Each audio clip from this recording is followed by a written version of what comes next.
Yo, yo, yo, what is good, y'all? Welcome to the first ever YouTube video on my channel. A lot of you probably know me on Twitter as Cone, at 3_Cone on Twitter. Go check me out. But this is my first time making a jump into YouTube. So the main goal here is basically kind of what I do on my channel. I'm going to talk about basketball, NBA related stuff, draft, off season right now, get more into the season as that rolls around. And the ultimate goal is to just make this a place where I can talk basketball with you guys can give me input, and I can make your opinions known as well. I just really love the game of basketball, and I want to share that passion with you guys and let you guys who have the same interest share that with me. So thank you for coming to my channel. Go ahead and hit subscribe if you like this video. Go ahead and hit it now if you already know this video is going to be great, which I hope you like it. Go ahead and hit the like button, and we'll get into it.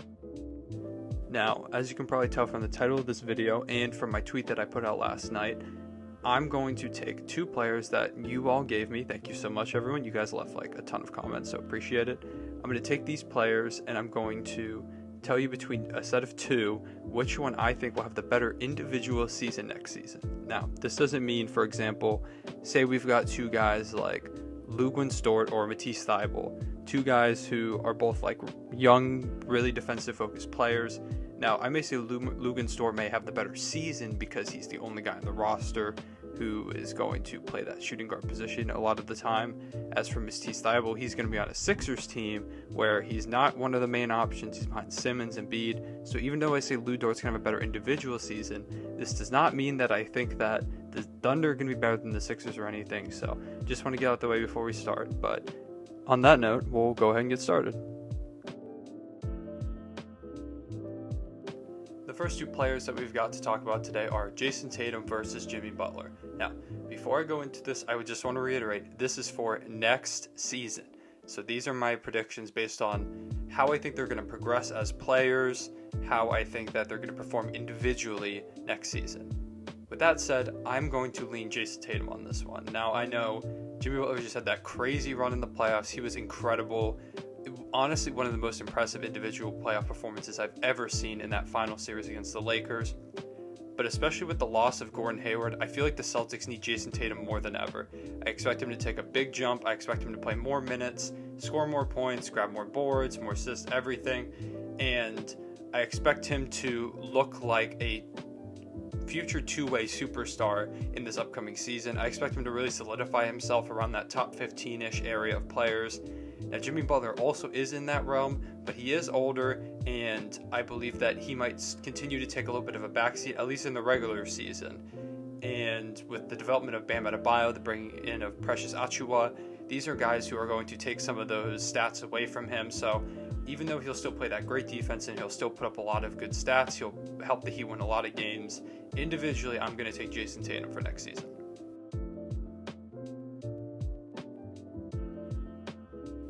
Next up on the list, we have a battle of two brothers, and that is LaMelo Ball versus Lonzo Ball for next season. Now, going into next season, they're going to play two very different roles.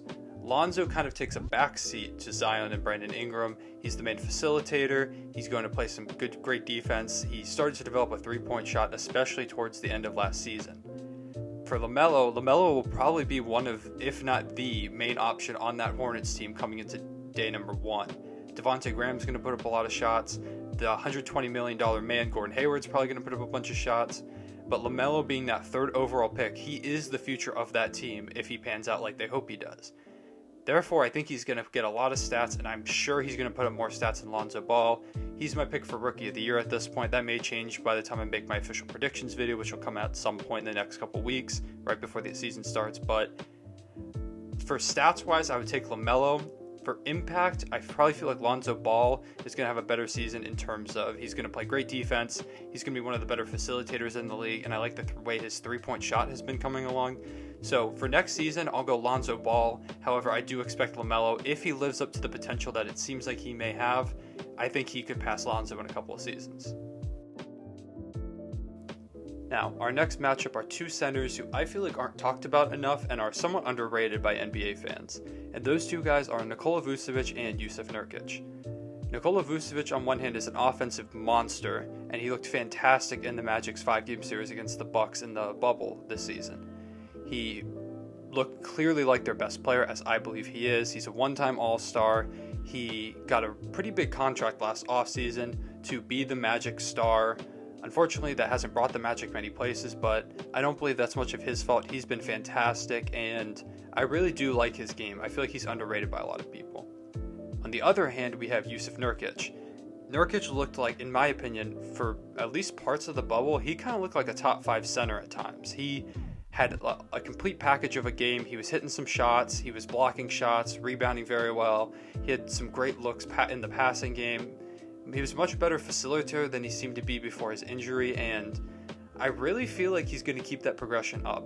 As he continues to work back from that leg injury, especially coming into this season, I really expect him to have a big year, and personally, I'm going to take Yusuf Nurkic here. That may be unpopular with some Magic fans and some other people out there, but I really do believe that Yusuf Nurkic can be that top 6, 5-ish center in the NBA if he lives up to the full potential I believe he has.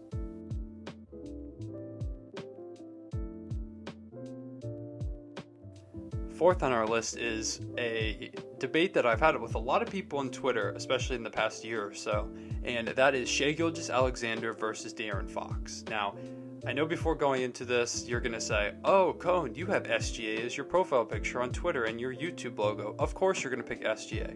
Well, yes, I am going to pick SGA, but it's not just because I'm biased, it's because I do believe that SGA is going to have a monster season coming up. In case you haven't noticed, the Thunder have dealt pretty much everyone from this past season. There are actually only 5 players left on the Thunder roster from this past season, Shai Gilgeous-Alexander being one of them. Now, what that means is that Shai Gilgeous-Alexander is going to take so many shots. He's going to have so many opportunities to grow and learn as a player. He's going to be the undisputed man, as Sam Presti said in a press conference actually yesterday. Now, De'Aaron Fox, I love his game, and I do think he is underrated, though. I think Fox is a great scorer. He's one of the fastest players in the NBA. Watching him in transition reminds me a lot of a young Russell Westbrook, honestly. And I feel like because he plays in Sacramento, he really doesn't get that love that a lot of other young guards get. I feel like he often gets forgotten in a lot of NBA circles when you're talking about up-and-coming young players. However, his contract extension recently does not show that he's been forgotten, as he secured an absolute bag from the Sacramento Kings. So shout out to Swipa, which by the way is one of the best nicknames in the entirety of the NBA in my opinion. Fortunately for him though, I am going to go Shai. I think Shai has a monster season, a potentially most improved player in All-Star season, and I just don't think Fox yet is going to have those opportunities like Shai is going to have.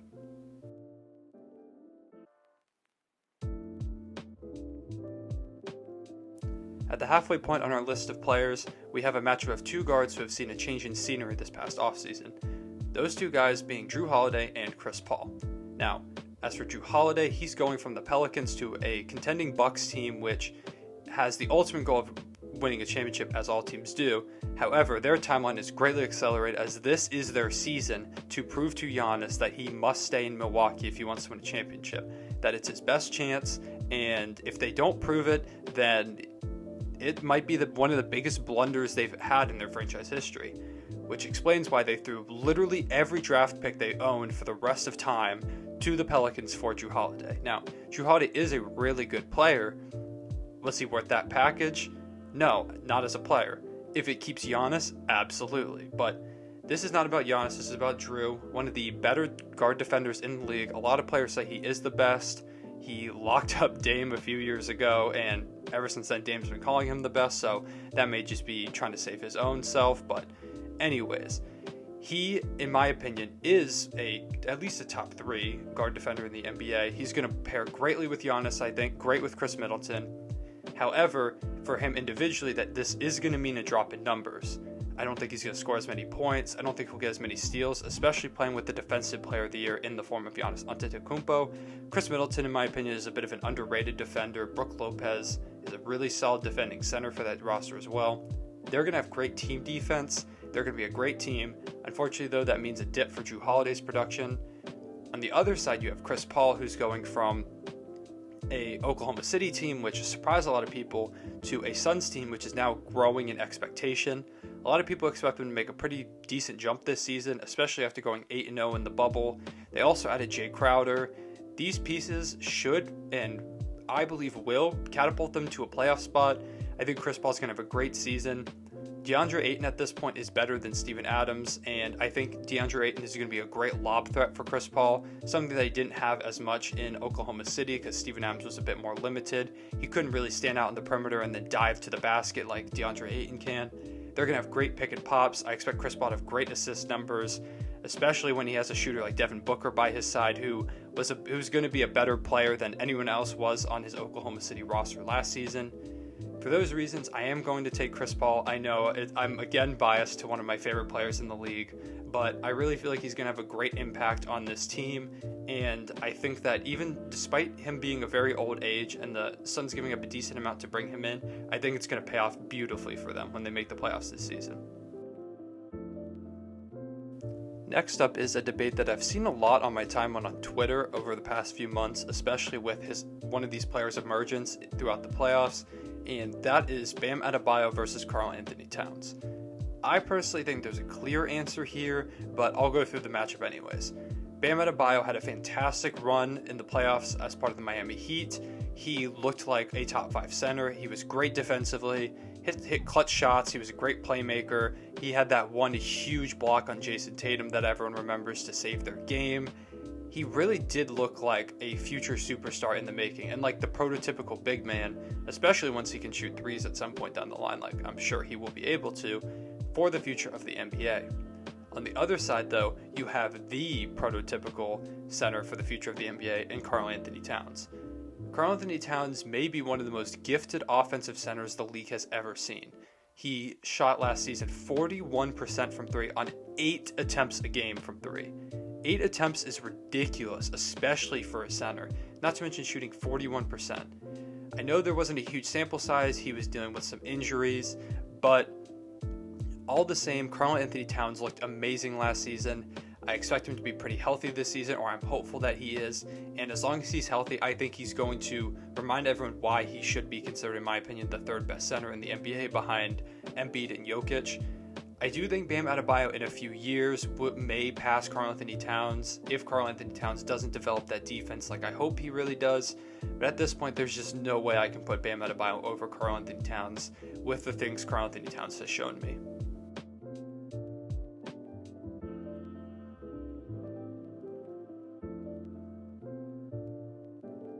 Next up on our list, we have a battle of 2 guards who have very passionate fan bases and who have honestly been a little bit polarizing in their own ways throughout their young NBA careers, and those guys are Damian Lillard and Kyrie Irving. Beginning with Damian Lillard, he looked like a man on a mission in the bubble. He honestly kind of looked like a top 10 player at times. He could not miss from anywhere on the court. He ended up winning bubble MVP. And ultimately, he dragged his team to the 8th seed after winning their play-in game against the Memphis Grizzlies. Unfortunately, they did lose in 5 games to the Lakers, but I'm not going to put too much of that on Dame. The Blazers did sustain a lot of injuries, and the Lakers just were the better team in that series. I do believe Dame is going to come into this season with that same mentality he had in the bubble, though. I think that he's going to play like a man possessed once again. And if the Blazers are good enough where I personally believe they could be a top 3 seed, we'll definitely see Dame in some MVP conversations, in my opinion. On the other side, we have Kyrie Irving, a player who, in his first season with Brooklyn, sustained a lot of injuries, couldn't really stay healthy at times, but when he was healthy, he really did impress, and he looked like that second star that's going to fit greatly with Kevin Durant in this upcoming season. He already has a few huge moments in his NBA career too. He's got that game where he dropped over 50 against the Spurs. He's got that Game 7 shot where he ultimately hit the shot over Steph Curry, which helped the Cavaliers seal the 3-1 comeback against the Golden State Warriors in the finals in 2016. However, we're talking about the now, and while these moments are amazing, and I do believe Kyrie currently has the greater legacy than Damian Lillard, for this upcoming season, I'm going to pick Damian Lillard. I expect him to play like a man possessed, as I said previously, and I think Dame could be a sleeper MVP candidate if the Blazers are as good as I think they're going to. Could Kyrie also do that? Yeah, sure. But also with Kevin Durant coming back on that roster, he's going to take a lot of looks from Kyrie, so I don't think Kyrie gets that same production that Damian Lillard's going to have, and he's not going to have to be that same leader that Lillard's going to have to be for his team. So with that, I'm taking Damian Lillard for next season.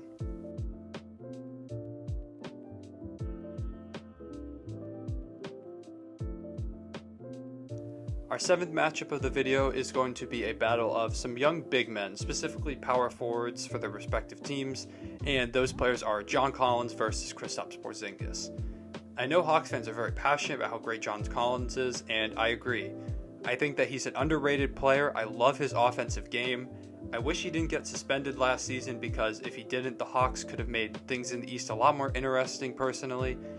And if he continues to develop the way he did coming to last season, I think he could be huge for that team in this upcoming attempt to make a playoff push that they seem to be pursuing from an absolute surplus of offseason moves. However, those offseason moves are why I'm personally going to pick Kristaps Porzingis in this battle.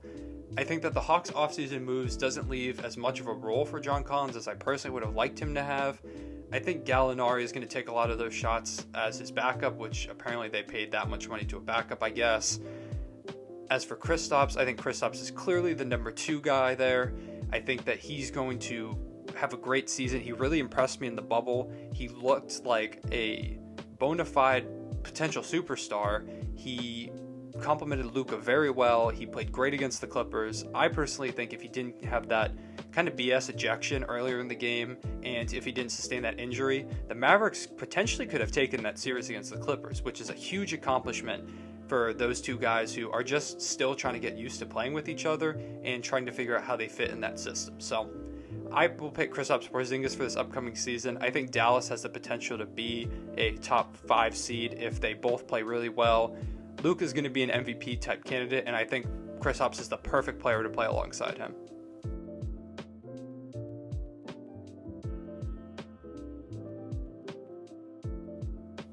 On the 9th matchup, we have 2 players who, in my opinion, are some of the most fun players to watch in the entire NBA, and are 2 of the most unstoppable guys when they get hot, and those guys are Devin Booker and Bradley Beal.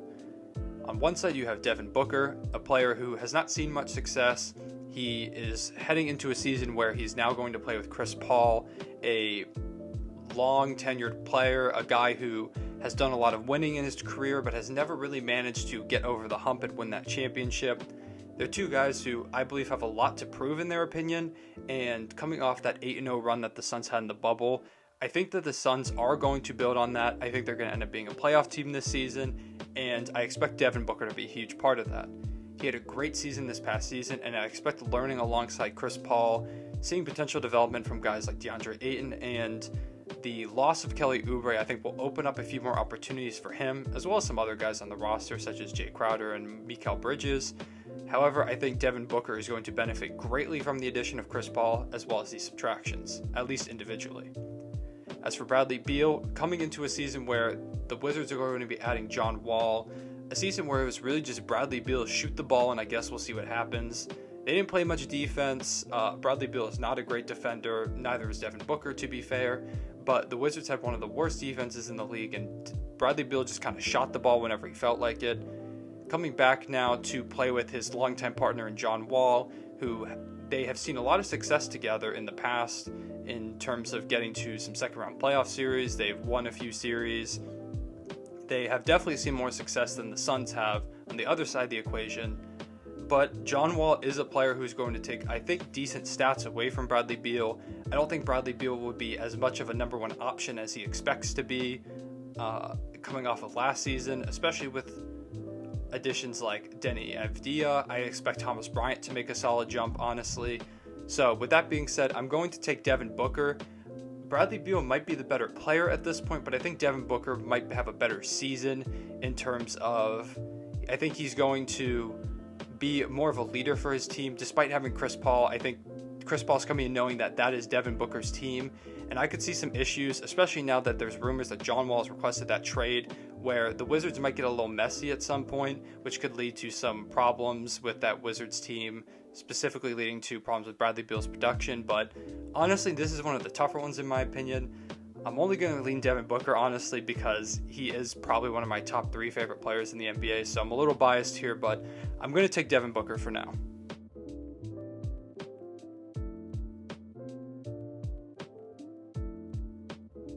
Our final matchup is a matchup between 2 players who are non-stop talked about, especially by national media, shows like Undisputed and First Take can, for some reason, never find a topic to talk about other than these two players, and that matchup is LeBron James versus Kawhi Leonard.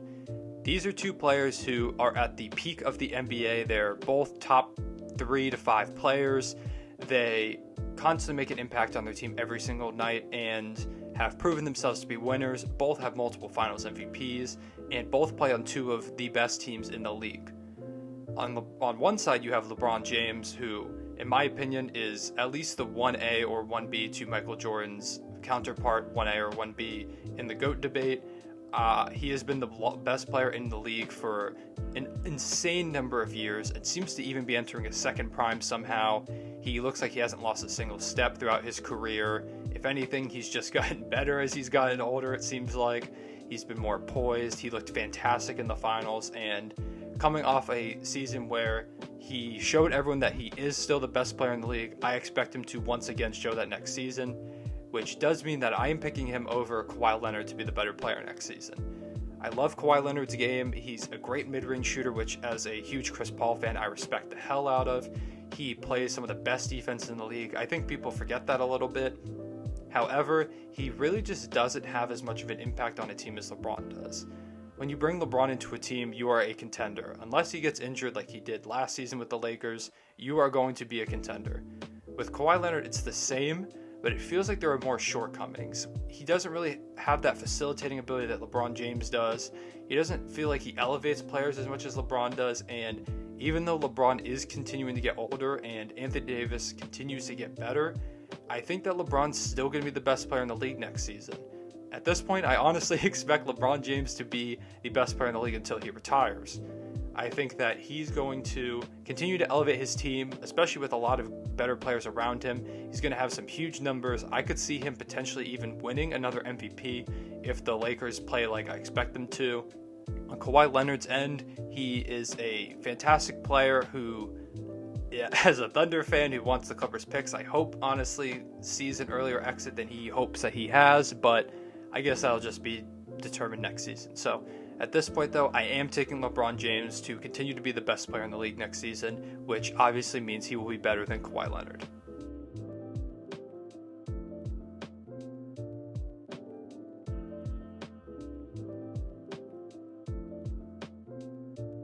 And with that, that is all of our comparisons for today.